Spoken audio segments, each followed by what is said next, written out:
Thank you. A group of House conservatives held a news conference to discuss a resolution calling on Attorney General Jeff Sessions to appoint a second special counsel. The group wants an investigation into possible Justice Department and FBI misconduct, as well as investigations into Hillary Clinton during the presidential campaign. This is 50 Minutes.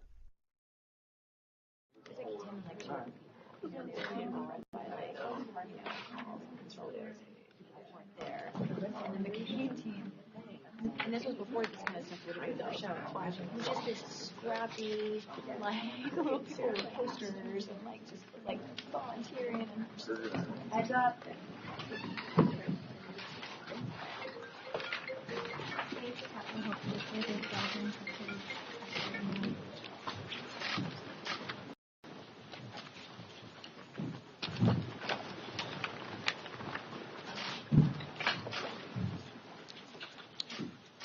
Good morning, everybody, and thank you for coming out.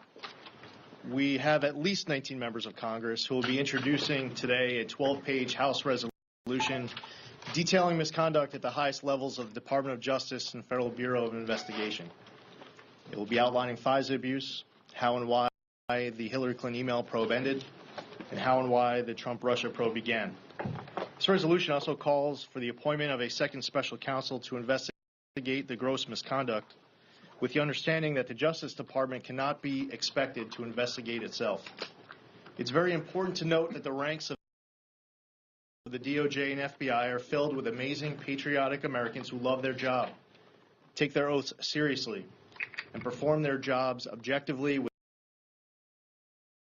much respect for the rule of law. These are historic, legendary agencies that require transparency and accountability regarding the misconduct that took place. It is important for these exceptional public servants and these important agencies to continue their work moving forward stronger than ever before. As the resolution states, the concerns of the American people are serious, and the issues requiring an immediate, unbiased, independent, and thorough investigation are broad. In just the past few days, we learned that the DOJ, FBI, or both, appeared to have planted at least one person into Donald Trump's presidential campaign to infiltrate and surveil the campaign. This action alone reminds us of just how necessary this resolution is, as well as the appointment of a second special counsel. First, we will discuss some of the misconduct related to how and why the Hillary Clinton email probe ended. Then we will get into details related to the FISA abuse that took place. And finally, we will discuss the misconduct with regards to how and why the Donald Trump Russia probe began. With regards to Secretary Clinton, federal law and State Department rules, regulations, and protocol were violated with her use of a private email server in her Chappaqua, New York home.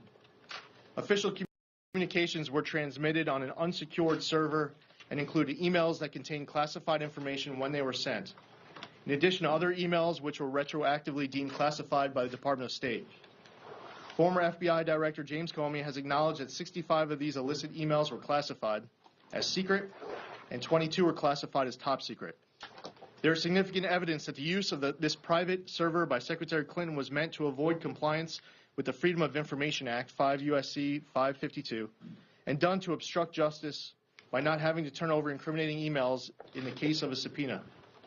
Various sensitive emails subject to grand jury and congressional subpoenas were destroyed on Secretary Clinton's private server through the use of BleachBit software and the destruction of hardware before they could be obtained by investigators in March 2015.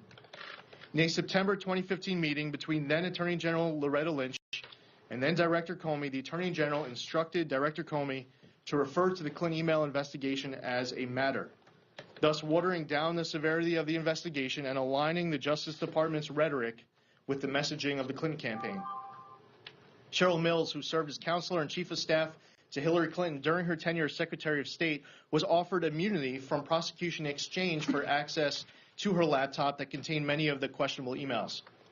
According to transcripts obtained by the Senate Judiciary Committee, former Director Comey was prepared to exonerate Hillary Clinton as early as April or May of 2016 when he began to draft a statement announcing the end of his investigation before up to 17 key witnesses, including Secretary Clinton herself and several of her closest aides, were even interviewed. Comey contradicted these transcripts when he stated during sworn testimony before the House Judiciary Committee on September 28, 2016, that he made the decision not to recommend criminal charges for Secretary Clinton after she was interviewed by the FBI on July 2, 2016. Director Comey, in the final draft of his statement, allowed FBI agent Peter Strzok to replace grossly negligent, which is legally punishable under federal law, with extremely careless, which is not legally punishable under federal law. Federal law states gross negligence in handling the nation's intelligence can be punished criminally with prison time or fines. There's also the June 27, 2016 infamous meeting between A.G. Lynch and former President Bill Clinton aboard her plane on the tarmac in Phoenix, Arizona. Immediately thereafter, Hillary Clinton was exonerated. On July 5, 2016, Director Comey violated DOJ rules and unilaterally exonerated then-presidential candidate Hillary Clinton in a public statement to the media. One day later, on July 6, 2016, an announcement followed from A.G. Lynch that the DOJ investigation into then-presidential candidate Hillary Clinton would be formally closed with no charges. In September 2016, the FBI, during examination of the personal laptop of former Congressman Anthony Weiner as part of an unrelated investigation into him sending sexually explicit messages to a teenage girl, discovered previously unexamined Department of State classified emails belonging to his spouse, top Clinton aide Huma Abedin. It took until October 28th of 2016 for Director Comey to announce via a letter to the chairs of the relevant congressional committees that he was reopening the investigation to Hillary Clinton, an additional egregious delay after the FBI failed to even examine the illicit emails after the FBI discovered them on Anthony Weiner's computer. FBI Deputy Director Andrew McCabe's wife, Dr. Jill McCabe, was running for Virginia State Senate at the time, and as of October 26th, had received $675,000 in donations from the Virginia Democratic Party and Common Good VA, the leadership PAC controlled by Democratic Virginia Governor Terry McAuliffe, a longtime Clinton associate. An investigation conducted by the Office of the DOJ Inspector General noted that on October 27th of 2016, Director Comey required that Deputy Director McCabe remove himself from a conference call regarding the Clinton emails discovered on Anthony Weiner's laptop to avoid the appearance of a conflict of interest after media reports surfaced noting those questionable political donations. Further investigation to whether then FBI Deputy Director McCabe and other FBI officials sought to purposely delay the release of these illicit emails for politically motivated purposes is warranted. Throughout the Obama administration, the DOJ failed to fully investigate serious concerns surrounding former President Clinton, then Secretary of State Clinton, and the Clinton Foundation's connection to the Russian company Uranium One, which received Department of State approval to purchase U.S. uranium mines in 2010.